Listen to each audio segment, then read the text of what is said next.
அடிக்கிற மழைக்கு அம்மா எங்களுக்கு சூடாக ஏதாவது சாப்பிடணும் போல இருக்குது, ஏதாவது வீட்டில் செஞ்சு கொடுங்கம்மான்னு சொல்லிட்டு தீக்ஷுக்குட்டியும் சனாக்குட்டியும் கேட்டாங்க.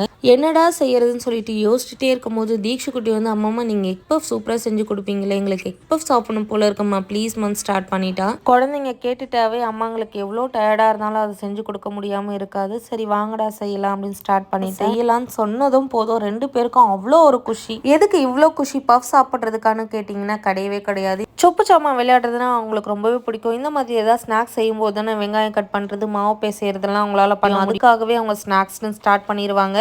சனாக்குட்டி இந்த தோல் உரிக்கிற வேலைலாம் அழகாக செய்வா. அதே மாதிரி தீக்ஷுக்குட்டி இந்த கட்டிங் வேலைலாம் ரொம்ப அழகாக நீட்டாக செய்வாங்க. சொல்ல போனால் பஃப் செய்கிறதே ரொம்ப ஈஸியான வேலை தாங்க. அதில் ஒரு 3 ஃபோல்டிங் இருக்கும். அந்த 3 ஃபோல்டிங் பண்ணிட்டீங்கன்னாவே போதும், உங்களுக்கு லேயர் பை லேயராக வரும். கடையில் வாங்கி சாப்பிட்றத விட இந்த மாதிரி ஹெல்த்தியாக வீட்டில் செஞ்சு சாப்பிடும் போது அதில் இருக்க சந்தோஷமே வேறு. நம்ம செஞ்ச பஃப்புமே சூப்பர் கிறிஸ்பியாக செம்ம டேஸ்ட்டாக இருந்தது. நீங்களும் மறக்காமல் வீட்டில்